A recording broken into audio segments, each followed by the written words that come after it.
like, and that's pretty amazing. All right. We're live. Hi, everybody. I was just telling Alexa how much I love her background. And actually, if you have a chance to sneak it, look at her Instagram because her office is just absolutely stunning. Oh, yes. But anyway, Alexa von Tobel on Insta. yes. So we're going to get into it. We have so much to talk to Alexa about today. But first off, hi, everybody. I'm Allie Wyatt again. It's been, I feel like, a little while since I've done one of these, which I'm excited about. And we color coded to red, white, and blue in honor of the upcoming holiday. So thank you all for joining ahead of the big weekend.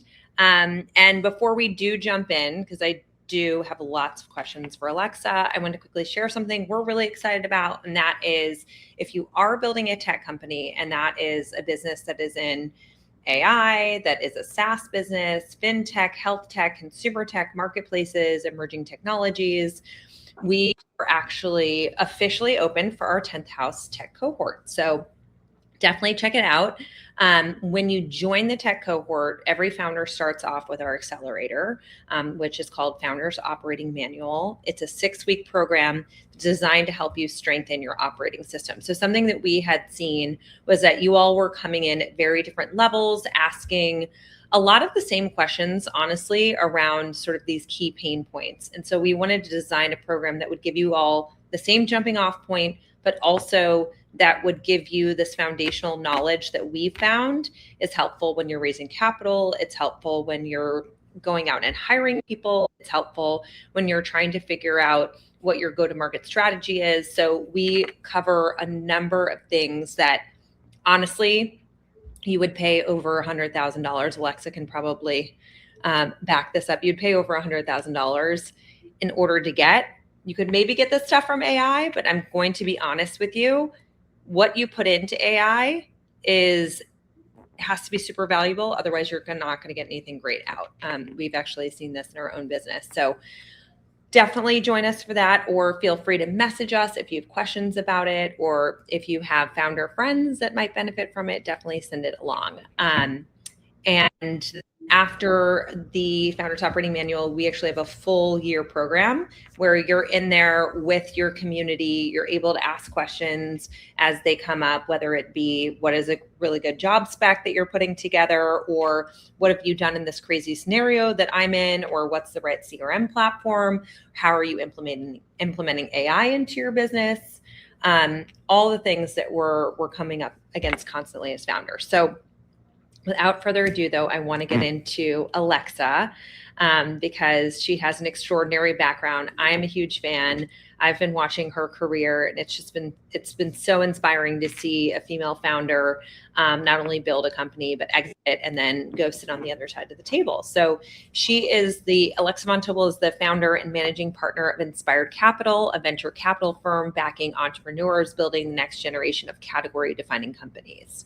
And prior to that, she founded LearnVest, which is one of the first fintech companies focused on making financial planning accessible to millions.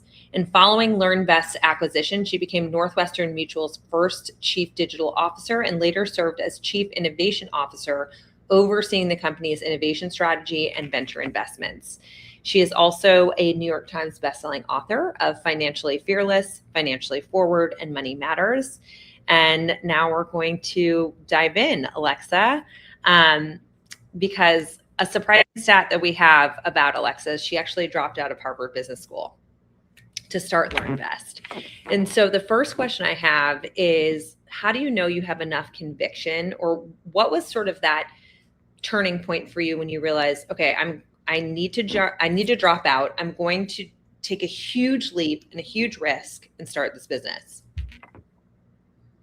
So I think there's like a little inner voice inside you that's talking to you. And at some point, that voice is pretty clear. And that's the best way I can describe how I have regularly made decisions that are contrarian. I always say when the world zigzag. And at some point, I will see something that is not yet something that feels mainstream. You know, when I dropped out of Harvard Business School, it was the fall of 2008. Lehman Brothers had just gone under. It was the worst recession in 81 years. fintech was not a category. I was dropping out to start a fintech company. It was not cool. Like there was no street cred. Yeah. It's now kind of cool to drop out of school and be like, hey, I'm a dropout. It's like fashionable. It was very my own best friends were like, this is a terrible idea. So how do I do it? I always say there's a little voice in me that becomes quite clear. And then it's just a matter of whether or not I have the guts to listen to her. And I once learned, I studied in the happiness lab at Harvard, that people, when they're 90, I didn't know Harvard had a happiness lab. They had a Dan Gilbert's lab. Cool place to study. Basically, there's this study of 90-year-olds, and the punchline is when you're 90 and you look back at your life, you like don't regret anything that you did. The boy you kissed, like you don't even remember a lot of it. Yeah. You regret the swings you didn't take, where you didn't have gumption, so I always say 90-year-old Alexa is like lives on my shoulder. And when I see something, my body is feeling something that needs to happen and I need to go do it, I then kind of put blinders on my brain and I just do it. And so that's it. Again, I can swim against the grain because I can block out other people's opinions. And it doesn't mean I don't care about other people's opinions. Like I'm a human too. I am a girl from the South. Like, of course we like to be liked. But I care most about what I think about myself and trusting myself and listening to my instincts. And so developing that muscle over time, I've gotten better at. And what was your financial situation then? And you don't need to get very, very specific, but was it something where this was going to make you really uncomfortable? You had to make a plan for the next 12 months? Deeply uncomfortable. It's also why I became a legal certified financial planner. Literally. By the way, if anyone ever wants to learn about personal finance, we made a masterclass at alexavontobel.com, literally alexavontobel.com. Amazing. One place. I finally just did it because I was like, hey, I was going to make personal finance harder and worse. And I did it. So I went up about a week ago. Alexavontobel.com. I knew very little about personal finance at that time. I was 24-ish years old. I put all of my savings into the startup. And the rest, I had to pay for business school myself. That was it. And I really had to keep paying my rent up in Cambridge. And so my boyfriend, now husband, it worked out, thank God. That also worked out. He was like, "You want to move in together?" Yeah. And we were like, but part of it was like, this kind of makes more sense right now. So it was just like, I truly jumped off the bridge. Like it was like, and I joked that I was Cinderella because I made myself a mini financial plan because I ended up, as I said, becoming a legal financial planning expert. But I'd made myself a little bit of a plan where I was like, I become a pumpkin at this date. If by this date, something serious hasn't happened that gives me confidence that the company could be real.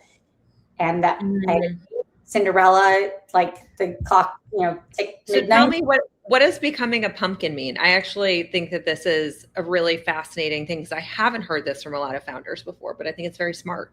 So I basically had 9 months of emergency savings. Yeah. Put the rest of my personal savings into the company. I was not going to take a dollar from anyone else. No one. Yeah. I was like, this is my risk, my decision, my mistake.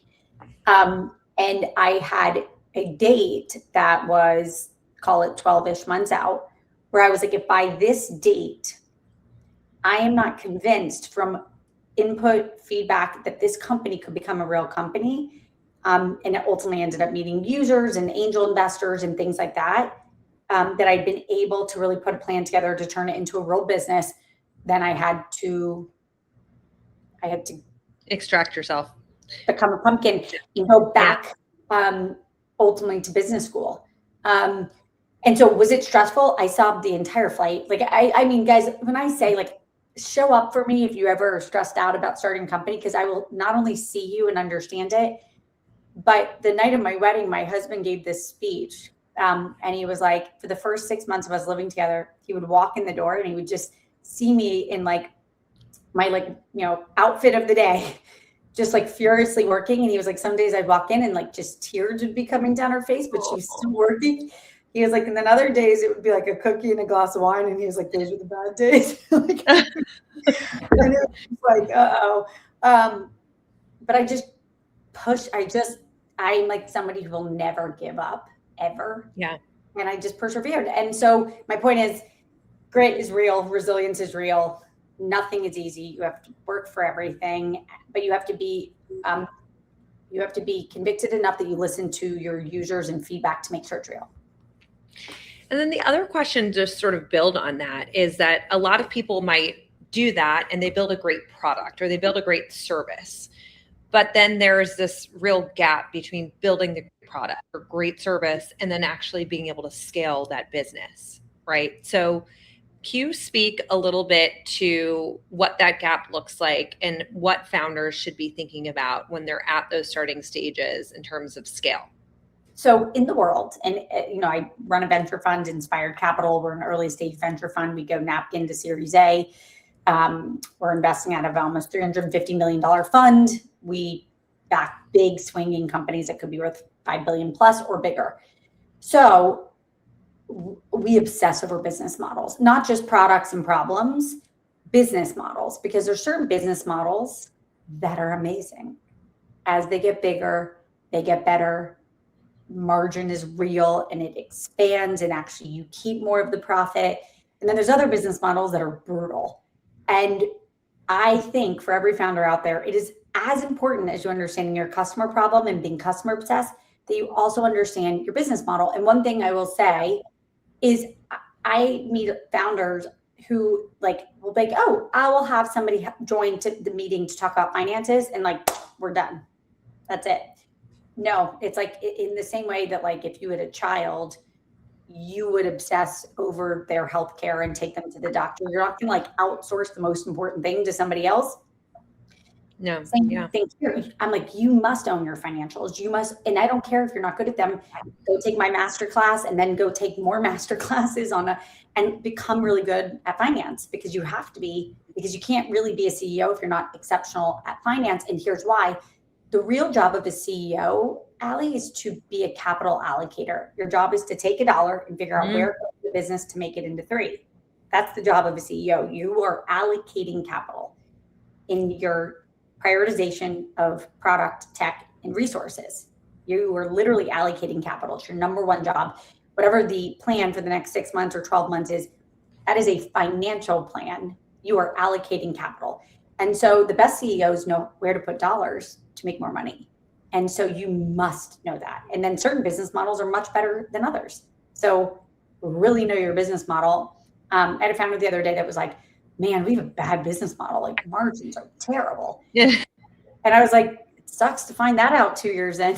Yeah, I'm like, you're like, what are you doing building this business in? Why are you continuing down that path? That's right. So it's really interesting that you say that, Alexa, and a quick plug, because we very much fundamentally believe this as well. And what I would say to founders out there, and I'd be curious to see if you agree, is you don't need to have a finance background to know your numbers in the way that you need to know them in order to drive your business forward. And so that's actually one of the pieces of the accelerator that we do, because we were finding the same thing, right, Alexa, that founders that came and they didn't necessarily know what their model was. They didn't know what the business could look like in 3 years or even 18 months.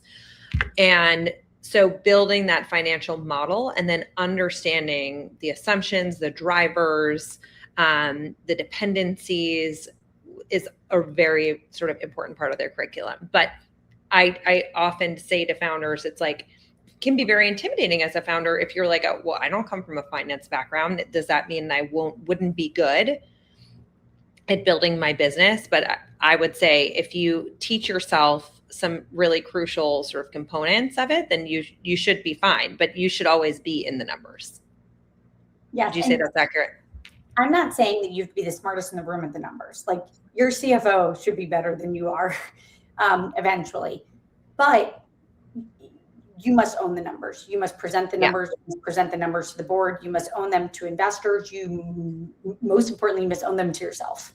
Yeah. Which is You need to really understand them. The only other thing I would add is that each business has different levers.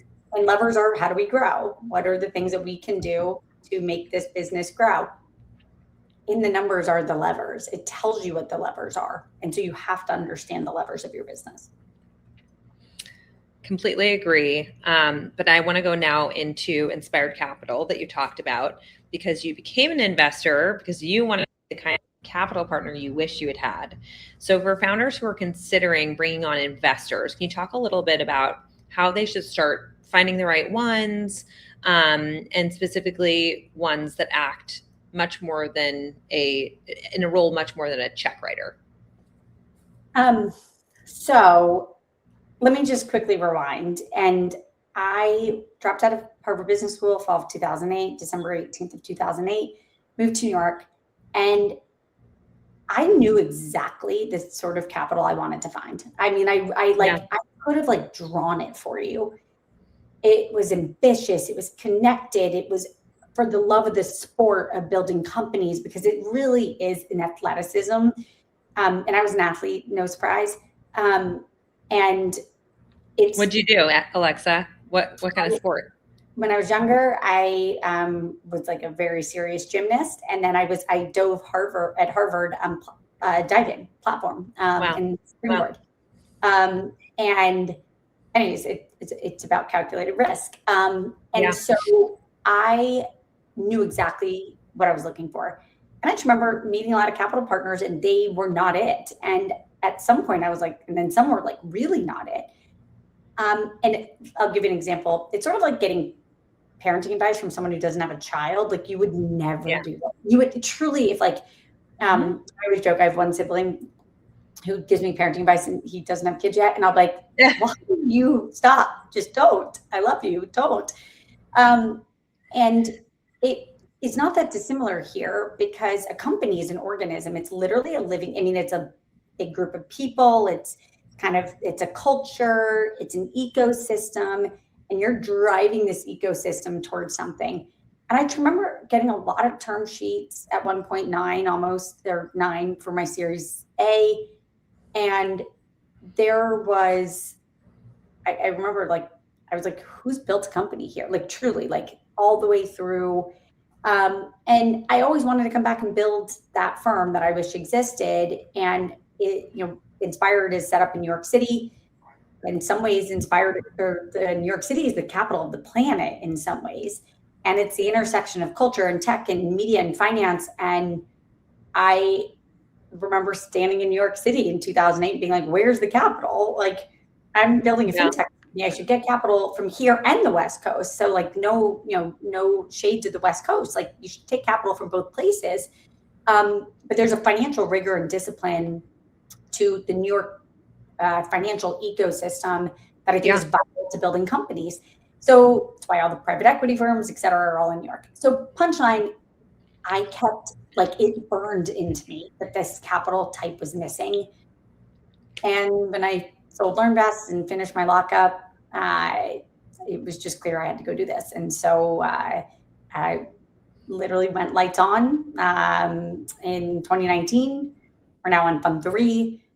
We are a high conviction shop. So we do few things. We do about 8 to 10 deals a year, and we give those companies everything we have. Literally, we leave it on the field so ferociously.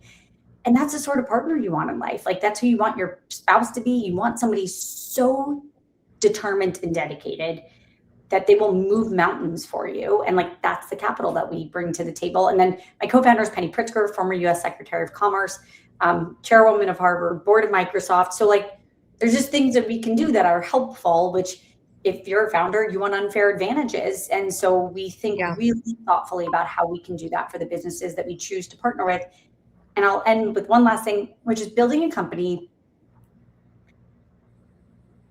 We believe the best founders do it because it is impossible for those founders to quit. They're doing it because something has spoken to them. They've seen a future. They are living in a decade out, and they're now going to will that reality into existence for the rest of the world to see their future, what they see so clearly. And those people, they're not doing it for money or fame or title. And we want to partner with them. And then we want to partner with them really long term in a way that we can help them in 15 years build a bigger business. We really are long term and long duration, which allows us to avoid synthetic results and shortcuts. Let's build real muscle. Let's build real substance. And we're here to win. I have some questions I want to ask about scaling from some of the founders that we have. But first, I wanted to ask about some of your favorite investments that you've made and why. Like, what was sort of indicative of that founder and that business that maybe other founders can learn from and say, oh, okay, this is how I want to sort of model myself and my company? Sure. So I'll just, a board meeting that's coming up soon. There's a company called Solace Health, Solace. And in fact, everyone should know about it because it's an incredible founder who lost his own parent. I started LearnVest because I had lost my dad when I was younger. Jeremy, the founder of Solace, started, Solace is a marketplace that if God forbid any of us get a really scary diagnosis today, which unfortunately in our lifetime, at some point, there is a diagnosis that happens at some point. Solace connects you with a healthcare advocate who can help you determine which surgery to do, which treatment to do, how to navigate it. So a lot of people navigate big, scary health things alone. And so it is an incredible service. It's covered by insurance. It's called Solace Health. And the founder truly was like, it's his life's work. He lost his mom to cancer and she was a doctor and he couldn't believe that it was so hard to navigate. How do you literally navigate really critical decisions? So that company is growing hundreds of percent. I mean, it's incredible. And on the flip side, a company called ShopMy, which maybe many of you have heard or seen. And those founders are incredible. Harry, Tiffany, and Chris. We were in both companies, we were the earliest kind of institutional investor in a big way. And I'm on the board of both. And ShopMy is just a totally different category. But what it's doing is activating a full marketplace ecosystem of your biggest influencers in the world, your micro influencers in the world, connecting them directly to brands that want to work with them. And then finally, a shopping experience where I want to shop from the people that I know and trust. That is how I shop. It's like, why go to show up on Farfetch or Saks.com when I could go to ShopMy and follow the 10 people I know, I love, and trust, and all the products that they've saved that I know I want to buy. And so anyways, ShopMy, that gives you two examples of just companies that we've done in the last 4 years that are growing really, really quickly. And what sort of struck you, Alexa, when founders came about their business model, about them as a founder and their ability to build that business, right? Because I think that we've talked about this, there's so many amazing businesses out there and great ideas, but it's a whole other thing to be able to execute on those business ideas and that model, frankly. So in both cases, the founders were uniquely ambitious. And actually my podcast, just Google Alexa von Tobel Inspired. I'm technically on season 1 of Inspired, being called Inspired, but it's technically season, I think, 7 or 8. And I've done about 300 founders who have built multi-billion-dollar companies.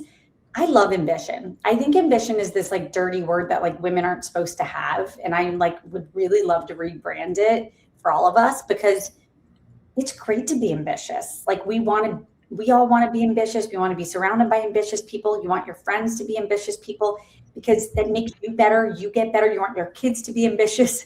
And for some reason, at some point, the word ambition was so specific. It's such a good thing. And I always say I love to see and recognize someone's ambition. And when it feels unique, where it's really an outlier.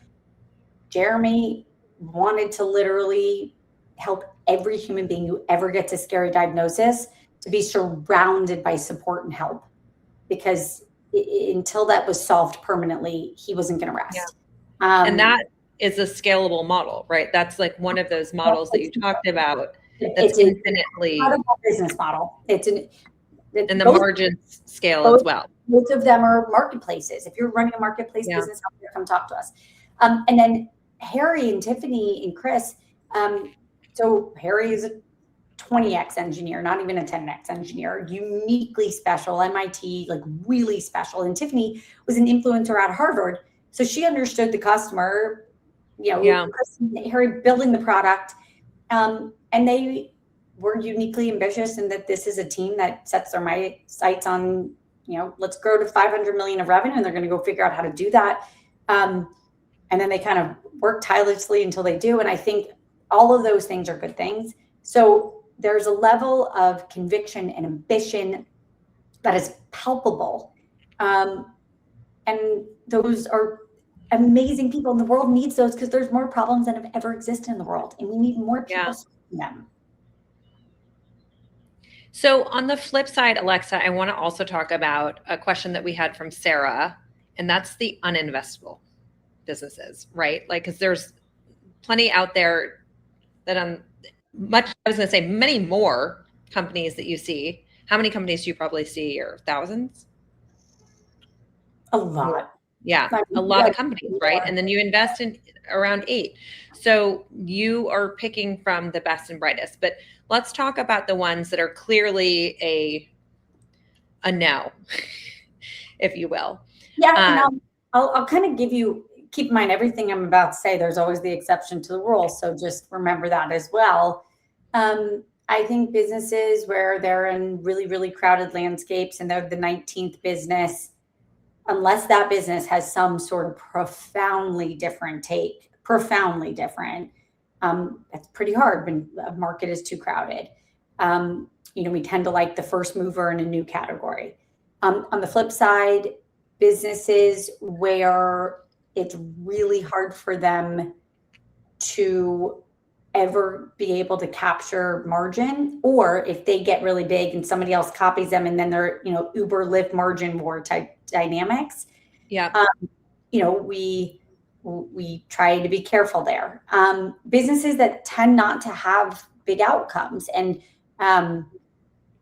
there's all sorts of categories where the business doesn't have a market that's big enough, or there's elements of CPG products where the ceiling is more like $500 million to do it. By the way, that could be a great business for somebody. And I often tell those founders, I'm like, don't raise much capital and just do this yourself. And I almost sold my business for about $400 million, all cash. Like, that's a real outcome. That's a life-changing, generational changing outcome.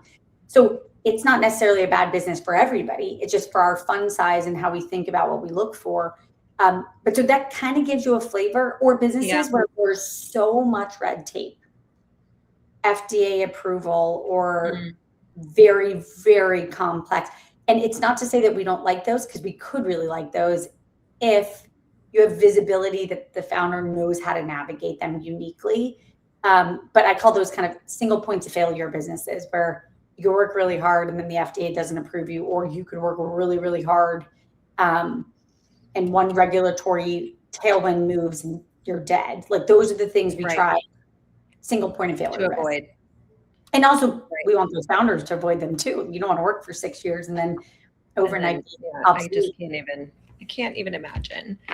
And then the other question we have from Melissa, for founders who aren't building a pure AI company, but are using AI inside of their product, how do they get in front of pre-seed investors right now? And are investors even considering investing in tech brands that aren't purely AI at this moment? The answer is, of course. I mean, every company is an AI company. We're in 2026. We're almost in 2027. Every single company is an AI company. So, I mean, literally, there should be no company that's being born right now that is not obsessively using these tools to their benefit. And so what I would say is,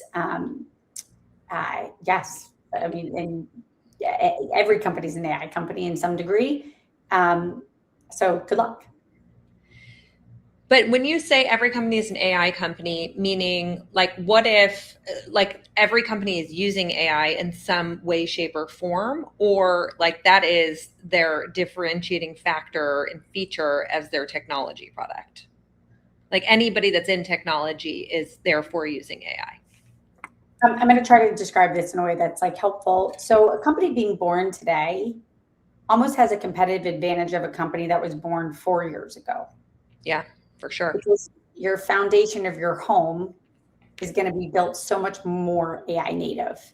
So Yeah. that's your advantage. And every company is using AI in some special way. And so as a result, to some degree, it's better to be born sooner, as long as you're aggressive and you're going to go build and compete, et cetera. But there's elements of companies that were born 5 years ago that have to retrofit to be able to thrive today. Sure. This is, net new. It's actually kind of interesting. But again, speed matters. So the only thing I'll say about AI is that what you could accomplish in a year, you can now accomplish in a week. Yeah, it's crazy. And so you better bring that level of ambition and aggression to what you're trying to build. To the same token, to that point, Alexa, and then I do want to get into the scaling piece because we have a lot of founders with questions on that. But when it comes to, because AI, like you said, is native to every business that's being built today, have you sort of changed the benchmarks that you're looking for from those businesses in terms of how much capital they're raising? Like, are you expecting less capital to be raised in terms of what their engineering teams might look like, in terms of how quickly they should be able to get to market on certain things? Yes. And the yes is absolutely businesses leveraging AI can just accomplish so much. I mean, you've heard of the like conceptual $1 billion company run by one person. Yeah. Like conceptually, that's right. So that's incredible. And then on the flip side, businesses that were much, much harder to build because they just had more complexity are now easier to build. So it's actually just made everything easier. Yeah. Everything to some degree cheaper. Keep in mind, there is like an asterisk there, which is that compute costs still have to come down significantly to make that true. There's been debate of like, a person that could work $20 an hour versus AI, if the compute cost is still expensive. Like we're not there conceptually perfectly yet, but that is where we're going to be. And I always say I spend my life waking up in 2035, 2036, like truly a decade out. And so I just see to those curves already working. And then I think about what can happen. So in short, you can do a lot more with a lot less and a lot faster, which is incredible. And it's almost opened up entrepreneurship and building companies to everybody. And literally, as I was saying at the top of this, like I built alexavontobel.com. It's a literal master class for kids in personal finance and grown-ups in personal finance over a weekend, because I think this is something I should put out in the world and do good for the world and care about people, and I want to do it. So I did. But like what you can do today, if you set your mind to it, is incredible. And then on the flip side, AI can take really complex businesses that honestly were just really hard and make them a lot easier. And so I think it's a rising tide for all boats. Amazing. And to that point, one of the attendees watching this asked, what are the most important metrics that matter to investors when investing in early stage tech companies? Like, I'm sure it's changed a bit too from a benchmarks and metrics that you're looking at standpoint. Sure. And I'm going to just give you every business is different because each business actually has a unique set of metrics that matter depending on the business and the business model.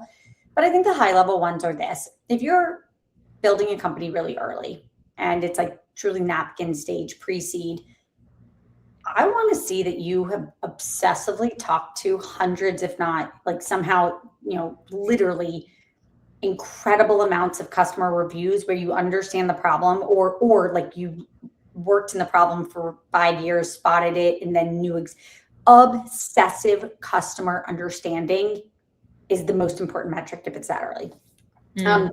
If it's your fast forward to your Series A we want to see that you have incredible conversion to your product. I want to see that your customers, probably the thing I look for most, which is really hard to manufacture, is a customer love that is explosive.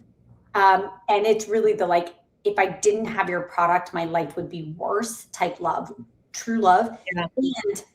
And then they're like, and ShopMy had this. We did some incredible early customer reviews, and it was not like, oh, I love this. It was like, this is life-changing for me. That CMOs and people at brands and VPs of marketing, and actually Nell, I want to give her a shout out, a thank you shout out. Nell Diamond from Hill House Home helped us get some feedback on ShopMy, and her team was like, we can't live without this product. It's that good. So that's probably the most important data point. And then also just having a sense of like, at the Series A, is this business a business that's going to be able to maintain strong margins? And we look for this concept as a big business gets bigger, does it get better? So as a business gets bigger and has more surface area and more greater distribution of customers, does the business model get better? Does it improve? Amazon's a perfect example of one. Amazon has all of us. It now gets better. It can offer us more. It can tie us in more. And now we live here now. That's how Amazon worked. We look for businesses with multiple chapters where they have each summit that they get to unlocks a new opportunity for them because they now own something. And ShopMy is a perfect example of having a lot of those too. Once they got the creator and the brand, now they can unlock shopping. Now that they have shopping, they now have a flywheel to go unlock personalized shopping. Now it's like the business keeps unlocking incredible parts of the business. Those businesses are really hard to find, but that's what we look for at Inspired. And then I do want to talk about scaling because there's a lot of questions about that. And one of the first questions is that we always get from founders as well at FFC is when you make your first non-founder hire, and how do you know what that role should be? We actually go through this in Founders Operating Manual as well, but I'm really interested in your expert opinion. So when you make your first non-founder hire, I'm a little contrarian on this, which is I remember. I'm curious what you're gonna say. So the founder of Revolut was on my podcast, the founder of Atlassian, the founder of Expensify, and the founder of Bill.com, and all of them running multi-billion dollar, tens of billions of dollars businesses. And all of them were like, the most important decision you make is who you choose to add to the team. It's the most important decision. It's the bar that must be the highest. And the Revolut founder put it so specifically, which is it's actually a math problem, which is if you are an A+ and you hire A+, those people hire A+, and then you don't need to set the goals because those people are smart enough to come up with their goals. They come up with their 3 goals. They then hit those goals, and then they raise the bar again for themselves, and they come up with the next 3. Management is a math problem. Management happens because you hire Bs who need As to tell them what to do. So I am more of the mindset, which is I think a founder should be involved in hiring at least for critical categories of the company,